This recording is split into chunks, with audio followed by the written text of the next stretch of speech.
May buntag. Okay. Ato ang lesson, kapila na ganing lesson? Lesson 6. Through the Red Sea. Unsa ni sa Bisaya? Okay. Ang atong lesson nindot kayo kay sa ato ang opening raman ko no. Ang atong lesson in the whole Old Testament, ang Exodus is the most dramatically nahitabo sa mga tao sa Ginoo. Muna siya ang pinaka-exciting kanamang human sa Passover, gisugo na sila, gitagaan na sila o kanang mga unsay dapat buhaton kay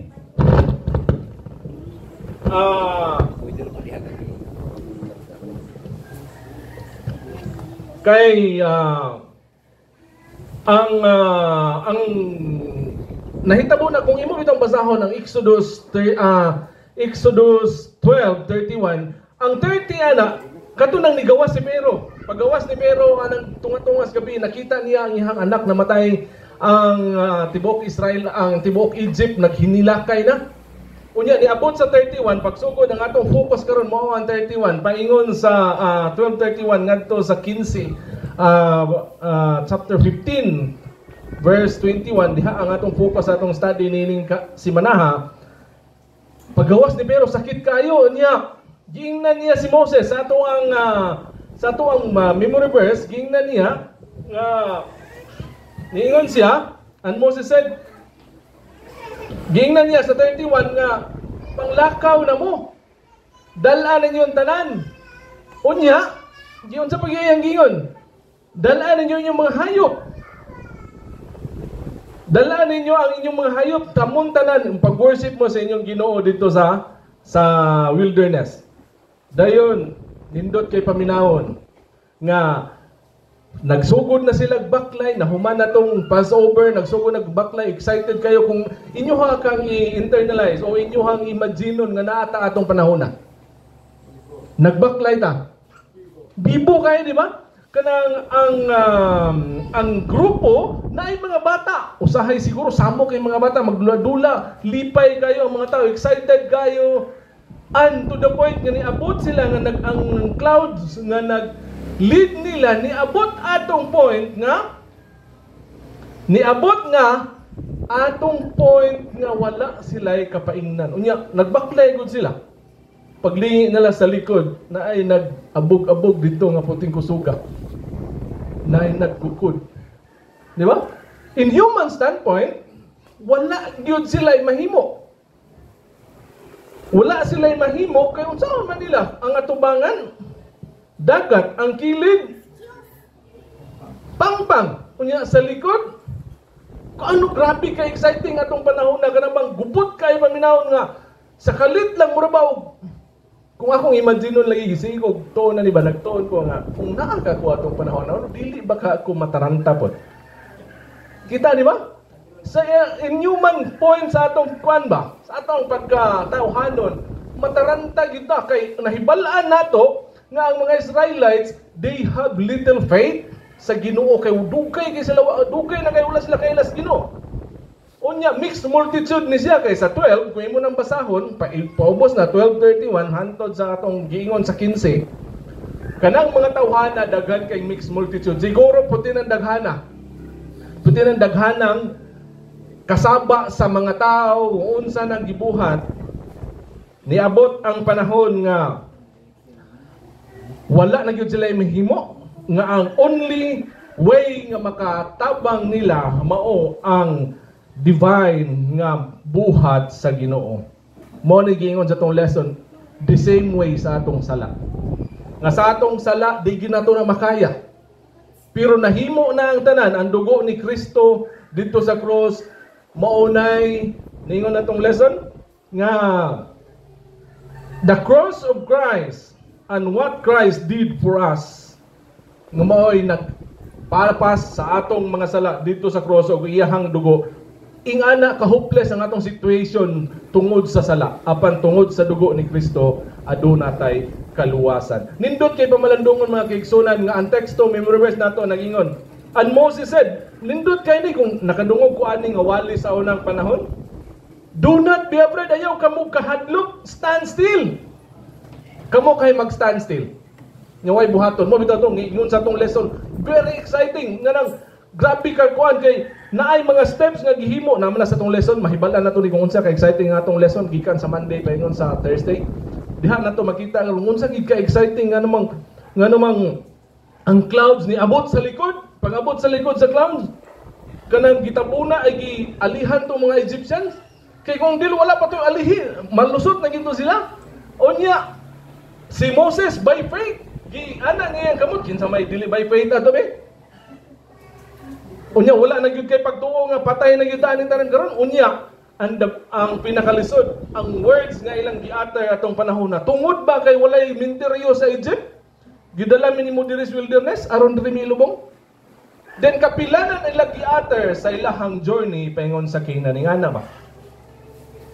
Ingana ang kinabuhi sa mga Israel sa pagsugod nila gikan pa atong Passover nga nakita gyud nila unsa kadako ang milagro nga gibuhat sa Ginoo atong panahon. So nining takna mga kaigsunan ma-focus ang ato ang pagtuon nining adlaw nining atong lesson sa gitaytolan og through the Red Sea. O akong ihatag sa Sunday. Ako ading Sunday. Pagkuhan, nila gawas dito no nga nindot kay niingon nga lakaw niingon din siya nga kaning panahon na nanay consent ang pagsugo ay mo na nanay consent nga giingon ni Pero nga he finally gave consent. Pero ang nakabati kayo nga consent ba kay sa ato bitaw usahay sa atong kinabuhi nga kana bitaw sa atong kinabuhi usahay nga magbasol ta or mangay tagpasaylos Ginoo not because nga nakasala ta. Nangayo ta og pangsaylo nagrepenta tungod sa unsa may tendensya ning tao. Nangayo ta og pasaylo nagrepenta tungod sa consequence nga atong nadawat. O tungod sa kasakitan nga niabot. Kana bitaw kanang naghimo kag sala, kabalo ka nga sala, pag nasakpan na, naulawan na kay ka, mura pa ka sa simbahan pa, kusog kayo mga tarungan at tubangan sa board. Kusog kay mga tarungan at tubangan sa board nga dili gyud na ingana, dili. Kusog kay mga tarungan at tubangan sa board kay nakasala na. Mura ba og wala ang repentance kay ang iyahang gikahadlukan nausab ang nangayo siya pasaylo kay nahadlok ta sa consequence nga atong madawat sa atong kinabuhi. Di ba ingana tan tao? Ingon si Pero nga sige lakaw na mo. Dala inyong mga anak, dala mo tanan di ba kay kaning sa 1 to 9 plagues niabot atong panahon nga ingon si Pero nga sige lakaw na lang mo pero lalaki lang ang tanan mang lakaw. Pero kaning panahon na naa gyud diyang ni konsente na gyud siya nga sige lakaw na lang mo tanan. Pero niabot pa gyud nga niingon siya nga and bless me. Pero siya no niingon pa gyud siya and bless me. Panalangin ni Pugo. Siya nga giuna-una niya ang kagalingon nga Ginoo. Niingon siya ni Moses nga and bless me also. Kuan kay ba contrast kay paminawon ba? Pero atong panahon na si Pero niabot sa iyahang kinabuhi nga wala na gyud siya mahimo out of the fact unsa na siya tungod sa napildi na siya unsa man iyahan na lang gi hatag ang kagawasan sa mga katawhan. Gitagaan niya permission nga mugawas, gitagaan niya permission nga mulakaw na og ang lesson nga atong makuha nining kabuntagon mga kaigsunan. Kapilata sa atong kinabuhi nga nagrepenta out of the circumstances or out of the consequence sa atong kinabuhi. Kana bang kapilata sa atong kinabuhi, atong pamalandungon mga kaigsunan nga sa ato abang pagrepent, sa ato abang pagbag-o, sa ato abang pangay pasaylos Ginoo, tungod ba na kay nakahimo tag sala o tungod sa sala itself or tungod kay nagsuffer na ta sa consequence sa atong kinabuhi. Dili na gid unta nato paabuton nga moabot pa sa panahon nga sakit na kaayo ang consequence nga miabot sa atong kinabuhi ay na ta moduol sa Ginoo. Sa panahon nga pwede pa ta moduol sa Ginoo, ato nang buhaton ang pagpangayo sa paseluan sa atong mga sala. So sama sa gibuhat ni Pero nga out of tungod lang sa iyang kapildihan, tungod kay napildi siya maong ang mga tao atong panahona nangayo sa ilang pagpangayo sa mga Ehiptohanon ug mga kanang gisugo sila ni Moses, dala nila tanan, gikuha nila tanan ang mga kung unsay angay magpangayo. O ang mga Ehiptohanon nagdali-dali po ng panghatag kay nahadlok sila nga basin og silang tanan mga matay. So ingana mga kaigsunan ba nga sa atong kinabuhi nga ang pinaka-lesson nga gihatag sa ato ang Sunday karon is how often nga nagrepenta sa atong action only because of the consequence. So ato nang pamalandungon ug ato anang mapaminawan karon kung anong si Pero na ingani kay sa sunod nga mga adlaw mahibal-an nato kung unsa ang kanang mga panghitabo sa paglakaw gikan aning panahona hangtod sa pagkanta na ni Moses o pagkanta ni Miriam dito na sa tabok sa Red Sea. So akong ihatag ang panahon ka, Ma'am. Amen. Happy morning. Maayong buntag sa tanan. Okay, so kabalo naman ta sa tuang lesson kay ato naman ni siyang gi-learn sa balay no. So we all know that before the Israelites had this exodus. Pero makaigsuonan kung imuhang kung mahilig mo og tan-og mga action film nasa Bible ang pinaka-action. Oo. And according to the lesson, that was really the most kaning amazing and the most kaning action filled nga kining event during sa Exodus no kiting kanong paggawas nila. Actually kung imuhang basahon ang mga Israelites during sa ilang paggawas sa kining Egypt, they were kining going out from Egypt by unit, murag sa army, and they really ready for battle kinaka per unit. And actually, they were encamped by tribe. Oo. But then, God really is good because He didn't allow them to kanabitong makig-battle, makig-away, kundi siya na mismo ang nakig-away. And we all know the Passover, naa siya, unsa may pinaka-eventful sa Passover, na offering, consecration of the firstborn. Nganong firstborn? Because firstborn is, actually, pares ba ito sa maminiyo ka? Ang imuhang firstborn, that was really the blessing from God. I know, and so much more, no? Hanto sa ikaduha, hanto sa katulog, but the firstborn is, according to the lesson, is the first fruit blessed by God. And the Israelites are the firstborn of God. Ang Israel mismo. And then there was an offering on the doorpost. Ngano sa doorpost man gyud? Because the doorpost is the entry point of the household. So meaning to say, kung naay blood on the doorpost, covered niya under his protection ang unsay naa sulod sa household. Okay no? Siguro ato nga time ang walay kining blood, not a single household nga kanang walay nagkamatay, no? Pagkaugma, di ba? Pagpanghilak ang nadunggan. And do you think why Pharaoh said to Moses, "Okay, I will give you the permission, go now"? Was he really repentant during that time? Nagbasol ba siya? If we are going to read the lesson, ang iyahang pag-allow sa mga Israelites to go out, it's because he wanted the burden to stop.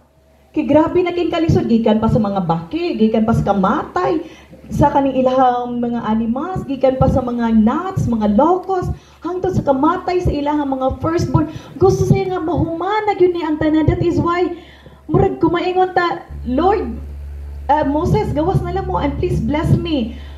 But that was not really a true repentant. Kay afterwards, you know the heart of Pharaoh, di ba? Ning go after pagid siya sa mga Israelites during that time. And that was said by Sir Gerald. Because of that pillar of fire, wala sila naka-able sa pag-penetrate sa mga Israelites. Okay, so that was, ang ako ang part is consecration of the firstborn.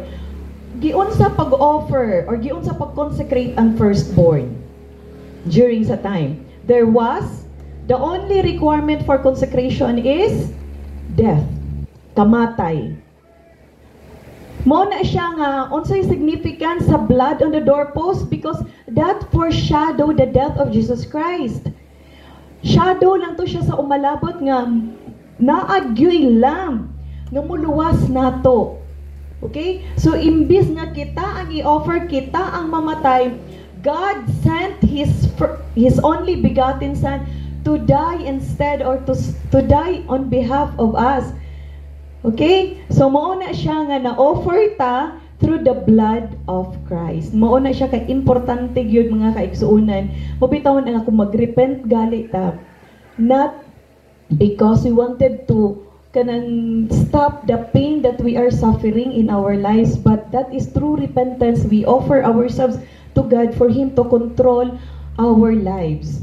Kani hatag fully surrender nga to ang mga kagalingon dito.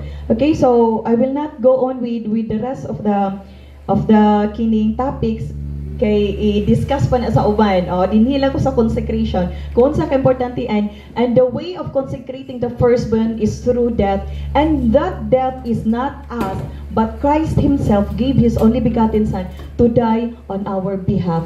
And tungod kinaluwas ta pinagi sa dugo ni Hesus Kristo, we need to unsa man mubalos pud ta. Mubalos sa pagkabinuutan, mubalos sa pagtuman sa kasuguan sa Ginoo, mubalos sa pag-offer sa tong kagalingon ngadto kaniya. Ako yata ang panahon ni Pastor Rene.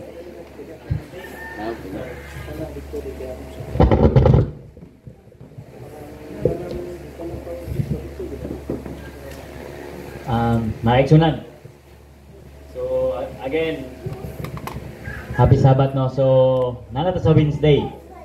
So, karon unsa ang nasa Wednesday? Nindot kayo pagka-set up, no? Kay consecration. So, gipakita sa Ginoo ang iyang mga promises diha sa atoa. Now, unsa sa Bisaya diha sa atoang Wednesday nga lesson? Sa pagtuo. Karon pagtuo na pud. So, kung imong tan-awon diha si Moses, na siya partnership with God. Unsa ang naa kang Moses? Faith. Unsa pa? Works. Unsa ang gibuhat sa Ginoo? Miracle. So, miracle ihatag nimo sa Ginoo. Siya nay bahala ana. Sama sa ato ang kuan ganina sa ato ang mission spotlight. Nagpugas siya. And then nag-work siya. And through sa iyang faith. And then let God do the miracle.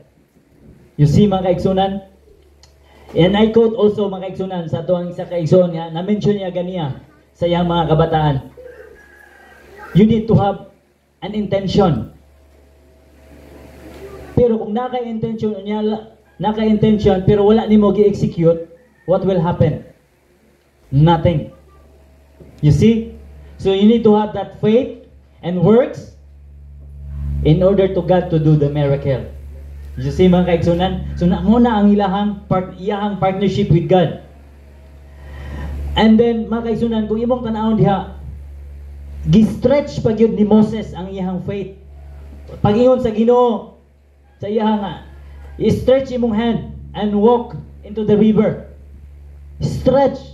Kinahanglan imong pagtuo, imong yung patasan imong pagtuo dili kay pagtuo lang nimo karon ha, kung imong tan-awon kung unsay mga problema diri sa kalibutan, problema sa pamilya, problema sa income, problema sa kahadlok, nga wala ka kabalo unsay moabot kanimo. Wala ka kabalo kung unsa ang future. What you will do mga kaigsunan if you don't have faith. Mamumblima ka. You will struggle something in your mind nga magduda ka, wala kay kaadtuan, something in your mind nga mahadlo ka. Gani ang uban maabot sa punto nga kanang walay mga faith mga kaigsunan, no? Maabot sa punto nga kanang ang uban suicidal na, labi na grabe na gyud ang problema. But mga kaigsunan, sultihan na kamo. Sama ni Moses, if you stretch your faith to God, what will happen? You will have a clear vision mga kaigsunan sa umalabot. Tungod kay ang Ginoo nag-promise ka nato. Whatever happens in our life, focus on your faith and do the works. And the rest will be miracle. Mao lang kana ka mga kaigsunan sa Wednesday.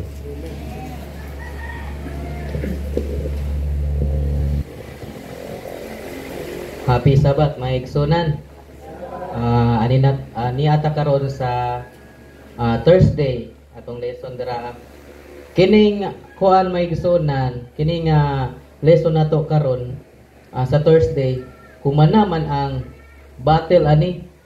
Actually, nakatabok na sila sa Red Sea. Unya, nakita nila nga ang mga Egyptian napildi gyud ang mga pati si pero wa gyud nabilin nila ang Ginoo nahimong madaugon pati ang mga Israelites.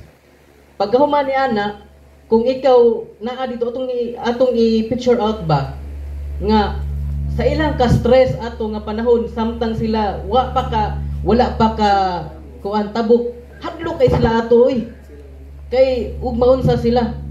Pero pagkakita nila sa milagro nga gihimo sa Ginoo, paghuman nilang makatabok sa dagat, nalipay sila. Muna nga nahimo ang kining kanta ni Moses ug Miriam, no? Og ang kining nga kanta may igsunan, nagatutok jud na siya, nahimo siya tungod kay kanang sa ilang kalipay ba nga hay salamat kanang murag nawad-an ang ilahang tunok silahang kasing-kasing. Unya, kini siya nga kanta, nagpasabot nga, nagpasalamat sila sa Ginoo.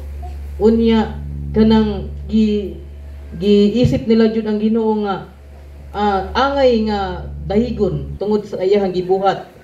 Unya, naa ang faithfulness sa Ginoo dinha sa kanta nga ilang gihimo. O kani siya nga kanta maigsunan, muni ang kanta sa mga tao sa Ginoo nga nagrely ra gyud sa Ginoo.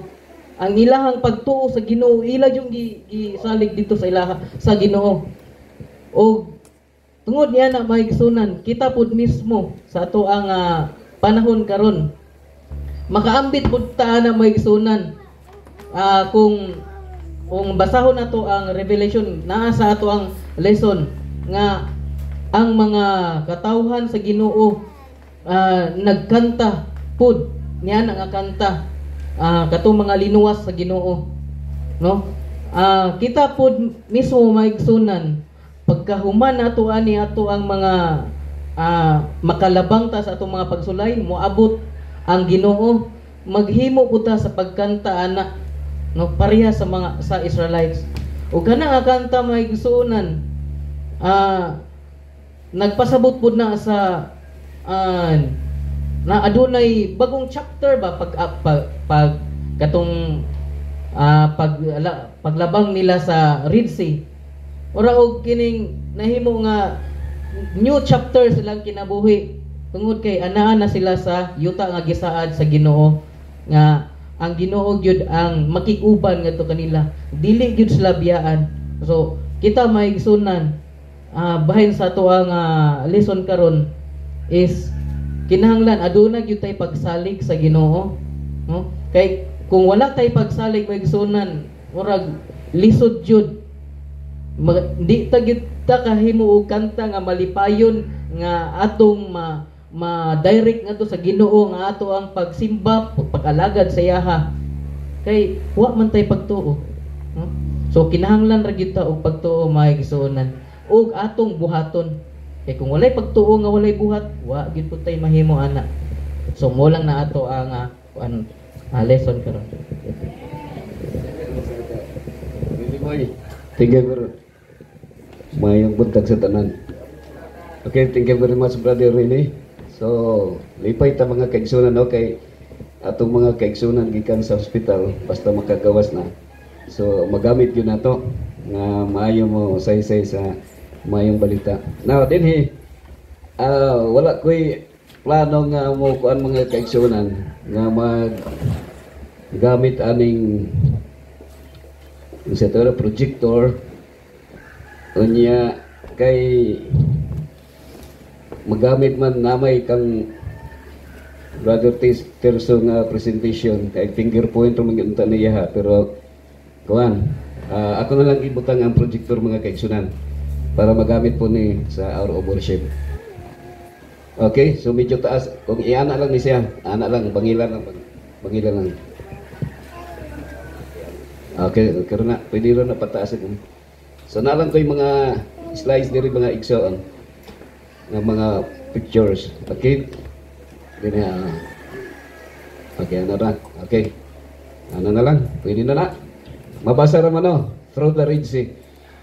Actually, kabantay mo mga igsoon nga ang kuang sa kang Jesus Christ o kang Moses. So naa say ang Bible, ang narrative manggod sa Bible, na say mga meaning no na ay mga kapareho ba sa Old Testament o sa New Testament.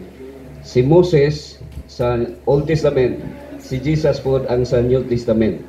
No, kabantay mo nga pagtabok ni Moses sa Red Sea, mao po nagsimbolo sa the baptism of Jesus Christ sa Jordan River. Mao na siya.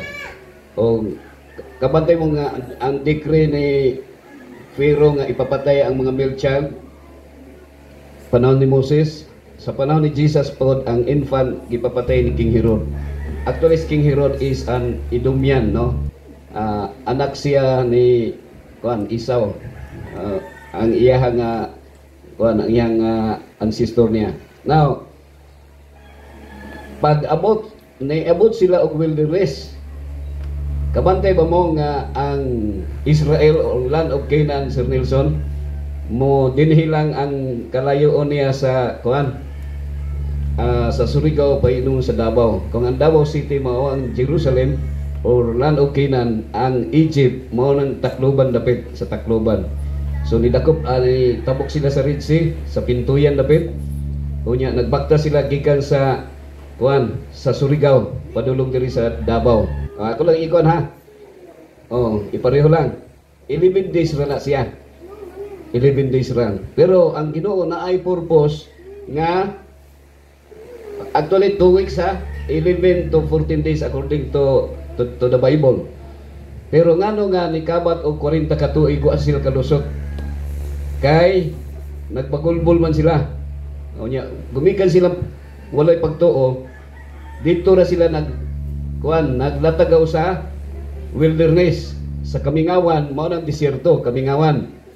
Unya kana nga panahon naapoy purpose ang Ginoo nga ngano dito sila kay kung mutabok sila diretso ang mga Edomite nag-atang sila, pamatyon sila. Actually gimasaker sila sa mga Edomite nga apura na siya ni Jacob kay igsuon man si Jacob ug si Esau nya ang Edomite anak man pud ni Esau ang Edom.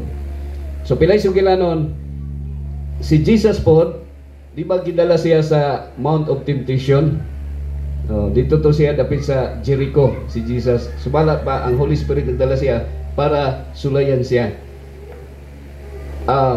Ang 40 years sa Egypt at dito sa Kamingawan equivalent po sa 40 days kan Jesus Christ. So mao na yan kan. So ang katong Red Sea, pagtabok sa Red Sea is a symbol of baptism, Brother Novo, sa mga Israelites, symbol of baptism.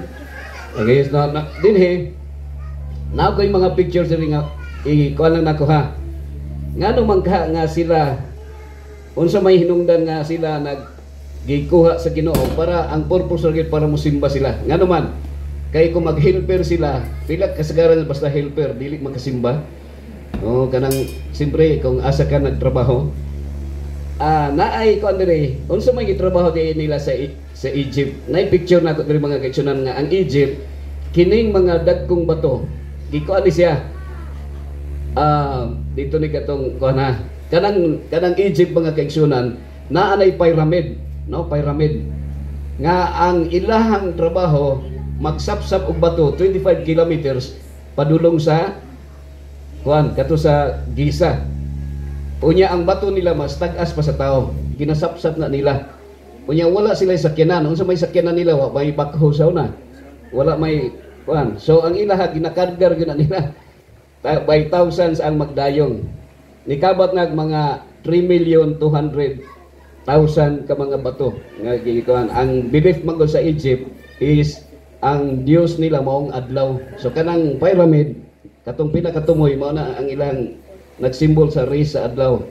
So kanang pyramid mao gyud ay nakapatay, hinungdan nga nakapatay si Moses. Pero ni about of 40 years, 40-year-old siya nga nakapatay. Nidagan siya sa Midian, sa Midianite. Dito siya sa Saudi Arabia. So dito si Moses nakapangasawa kang isa yung asawa ganit? Oh, si Pura. Anak to ni Jethro nga usa ka Midianite. Actually mo ning siyang Red Sea mga kaibigan. Ako na ikon ha, quick lang nako og kuan diri. So mo ning Red Sea gikan sa Egypt padulong kung magbas ka diha mo agi sa Suez Canal. Ang ilalom gibuldos na siya ang Suez Canal nga gisumpay ang dagat nga ang mga barko mo tabok-tabok lang mga kaigsunan. Kung nakadungog na Suez Canal ba. Dito din na sa Egypt. So gikan dito mo halimbawa ang biyahe niyo gikan sa Surigao paingon sa Davao. Wala gyud tanglad nga nabuhi bisag isa. Wala ibabuhi nga tanglad kay puro na diserto mga kaigsunan. So makita nato nga ang mga Israelita kung ingon man to kinsa to nang ingon nga kung naa ka dito number 1 kung ako number 1 ko nag magreklamo.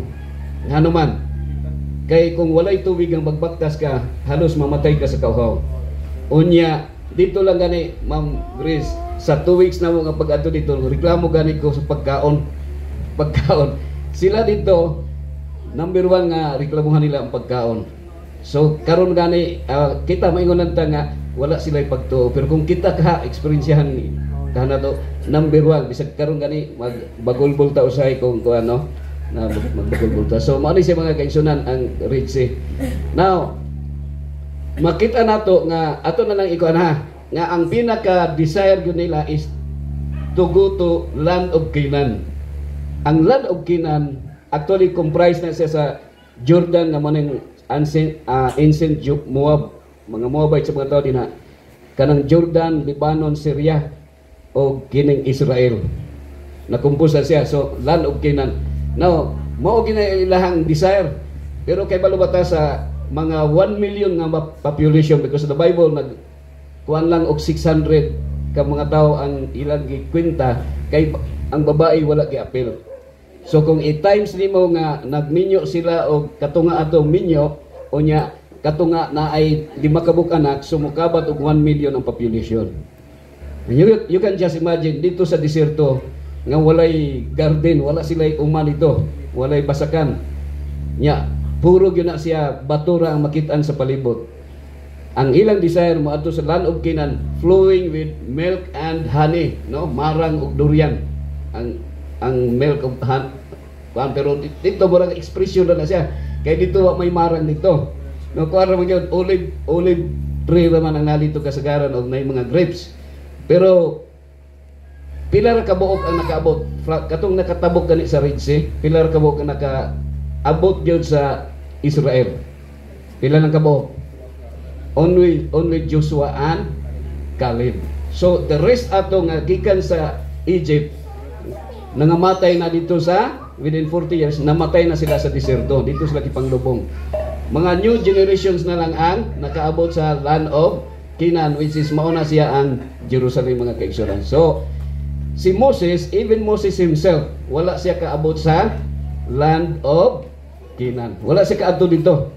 Only in Moab nga mao kana siyang Mount Nebo, no? Mount Nebo mga kaigsunan. Naglili lang siya dito, nagtan-aw lang siya.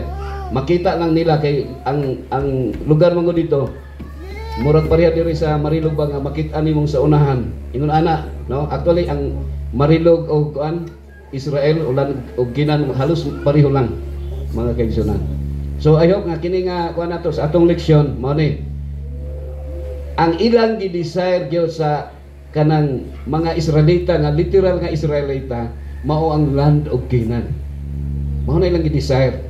Pero actually mga kaigsunan sa pagbiyahe na padulong dito na kaingkong pagkaswerte diri nato sa Davao. Di ba naay land of promise sa GAP grade 1 pa ko ana nakita na ko the land of promise and actually Davao is the real walay bias sa kung sa tawa murag bias mangunta kay taga dirita land of promise, no? Mana greener pastures ta diri kung i-compare sa Israel. Nakaana ko ba nga sa Bible, no, ang Israel murag imagination na nato pero pag katong makaadto ka diri makaingong nga murag di ko mabuhi diri kung magpuyo ko diri dugay kay wa nay marang diri wala nay rambutan. Ana na siya. Pero mga kaigsunan siguro okay lang kung magturtur ta pero kung magpuyo gyud dito murag di pud ta mabuhi kung dito ta. Mao na nga kung naato diri mao ni limitado lang atong kinabuhi sa kalibutan. Naay mga tawo usahay nga magpuyo sa inyong yuta, pahawaon nato usahay kay nagtanom na og kahoy hadlok na ta nga dili na muhawa. Pero usay naguba ang relasyon, ipalayas nato, napay usahay nga una pa ta mamatay. Pero mamatay ta nga naay na hiubos sa imuha, naay nagdumot. Pero mga kaigsunan, naay mga tao gidulaan ta sa kalibutan kay malugi kag 1 million, malugi kag 2 million, malugi kag 20 million, masakit ka ma hospital ni mamatay. Di ka makapasaylo sa nakalugi sa imuha. Unya atong handong temporary lang ning naa diri sa maangkon man nimo ang tibok kalibutan pero yung kalag-malaglag. Kita lumalabay lang ta diri sa kalibutan. Kitang tanan agi ra kita, hangin ra kita, asura kita sa kalibutan. Apan praise the Lord because bisan ingon ana mga kaigsunan naatay kita og day nga langit nung Kanaan, no? The heavenly Canaan, the land of promise, the heavenly the new heaven and new earth nga gi-promise sa Ginoo. Okay, so I hope nga kini nga leksyon nato mga kaigsunan naghatag nato og inspirasyon nga kita gusto nato makaangkon og daghang kwarta, makapalit og pila ka hektaryang yuta nga naitubod na spring lipay na ta.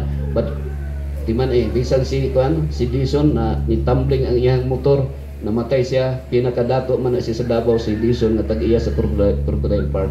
Pero namatay siya mga kaigsunan. Meaning to si kita tanan padulong ta mamatay, no? Ang atong kinabuhi wala siguro pero ang kamatayon sigurado. Padulong ta diri sa kalibutan sa gingharian sa mga wati.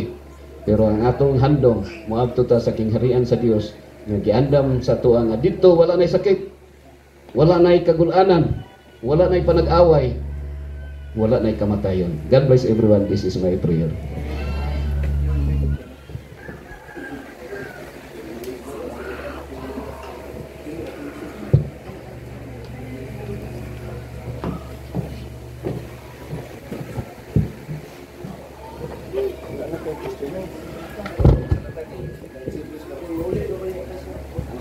For our closing song, let us sing Jesus Saves, hymn number 225.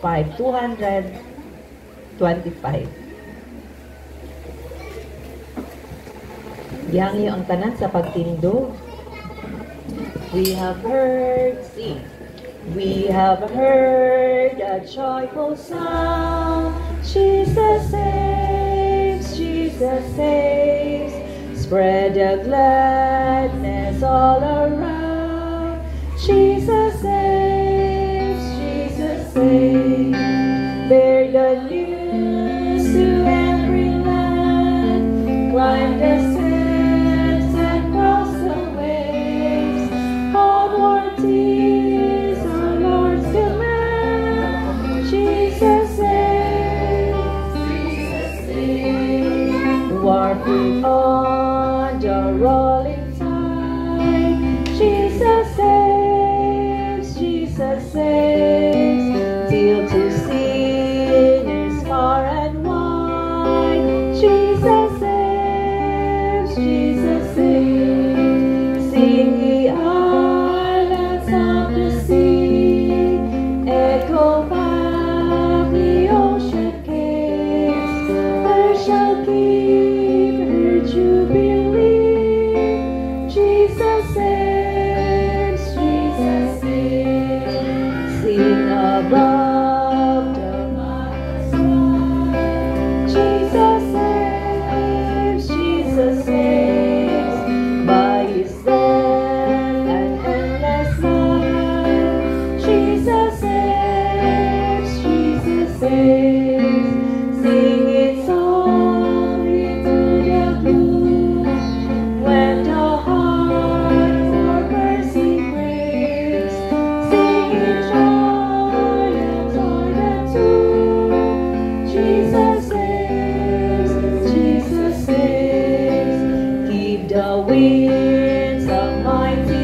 nga Dios amahan ang mga nakasalangit. Nining usa ka talagsaon nga kahigayunan nga kami nakahimo sa pagtikom aron sa paghimaya pagpasidungog kanimo ug nakapamalandong kami sa imong mga pulong pinaagi sa biblical narratives. O Dios, amo nasabtan Ginoo nga ang dakong paglaom namo bisan kami magkasasala gumikan sa kamatayon ni Kristo sa krus, kami adunay kasiguruhan nga makaangkon og kinabuhing walay katapusan. Kay hatag kanamo og informasyon Ginoo ang Biblia nga ang bayad sa sala mao ang kamatayon. Ug kaming mga tawo nga nahimugso nining kalibutan na kami tanan makasasala. Apan salamat sa mga saad ug dakong paglaom nga pinaagi sa kamatayon ni Kristo sa krus nga may nagtubos sa among mga kasalanan. Kung kami maghinulsol sa among mga sala o mangayong pasaylo o magpasaylo sa mga nakasala namo, kami andam nimong dawaton ng mga anak mga pinasaylo o adunay kahigayunan nga makaangkon kung may katapusan kung mapuyo na naging harian ng mga Tagano. Samtang padayon kami magasimba kanimo karong adlaw, hinaot kanunay ang mga presensya pinagi sa Espiritu Santo makiguban namo Ginoo. Kung masabtan namo kanunay ang mga pulong ug magkinabuhi kami sumala sa imong kabubuton. Dito ginamo kining tanan sa ngalan ni Kristo na among manluluwas. Amen.